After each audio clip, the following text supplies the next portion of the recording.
வணக்கம். இது உங்கள் சிவி ஜோன். எல்லாரும் எப்படி இருக்கீங்க? இன்றைக்கி பார்த்தீங்கன்னா ஃபர்ஸ்ட்டு ப்ரோமோ, அதாவது பிக் பாஸ் சீசன் 8 வந்து நேற்று தான் ஆரம்பித்தாங்க. இன்றைக்கி முதல் நாள் முதல் ப்ரோமோ விட்டாங்க. பயங்கரமாக இருக்குது. ஆல்ரெடி யார் எலிமினேட் ஆனாங்க அப்படின்ற விஷயங்கள் ஆல்ரெடி நான் வீடியோ போஸ்ட் பண்ணிருக்கேன், போய் பாருங்கள்.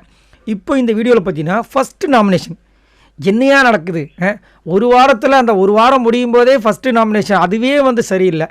சரி, கேப்டனுக்காவது ஏதாவது பண்ணியிருக்கலாம், அதையும் பண்ணாமல் 24 ஹவர்ஸில் ஒரு எவிக்ஷன்னா இது எப்படி தாங்கிறது?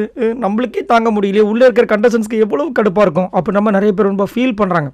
பட் என்ன பண்ணுறது, சுவாரஸ்யத்தை கூட்டணும்னு சொல்லிட்டு என்னென்னமோ பண்ணுறாங்க, என்னென்னமோ பண்ணிகிட்ருக்காங்க. சரி, இந்த ப்ரோமோவில் என்ன வந்திருக்கு அப்படி பார்த்தீங்கன்னா, ஃபஸ்ட்டு எவிக்ஷன் நாமினேஷன் ஃபஸ்ட்டு டேவிலே சூப்பர்யா அப்படின்னு நம்ம ஜாக்லின் வந்துட்டு வழக்கம் போல் நேற்று நான் பார்த்ததுலேருந்து பார்த்தீங்கன்னா ஜாக்லினோட வாய்ஸ் தான் அதிகமாக கேட்குது. நிறைய விஷயங்களில் வந்து ஜாக்லினோட வாய்ஸ் தான் கேட்டுக்கிட்டே இருக்குது.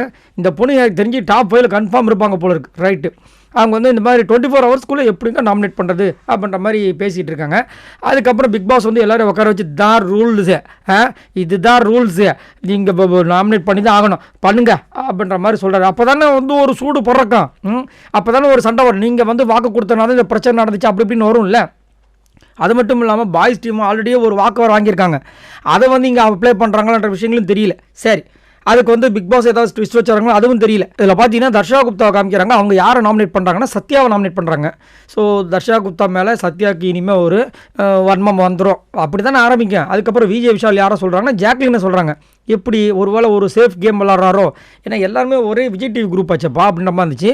அதுக்கப்புறம் சௌந்தர்யா யாரை சொல்கிறாங்கன்னா அர்ணவை சொல்கிறாங்க.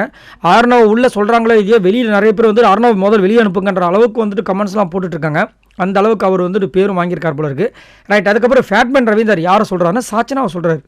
என்னையா இவர் வாயிலேருந்து இந்த வார்த்தை வந்திருக்கு, வெளியிலேயும் அந்த மாதிரி தான் நியூஸ் வந்திருக்கு, என்னையா நடக்குது அப்படின்ற மாதிரி இருந்துச்சு. அதுக்கப்புறம் அருண், நம்ம பாரதி கண்ணம்மா ஹீரோ, அவர் வந்து ஃபேட்மேனை சொல்கிறாப்புல. ஸோ இந்த மாதிரி தான் வந்துட்டு ஃபஸ்ட்டு எவிக்ஷன் நாமினேஷன் நடந்திருக்கு.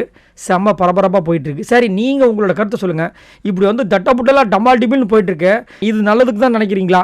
மறக்காமல் கமெண்ட்ஸ் பண்ணுங்கள். யாரெல்லாம் இதை வந்துட்டு ரசிக்கிறீங்க, யாருக்கெல்லாம் என்னங்க இது ரொம்ப ஓவராக இருக்குங்க அப்படின்னு நினைக்கிறீங்க, மறக்காமல் கமெண்ட்ஸ் பண்ணுங்கள். பாய் நண்பர்களே.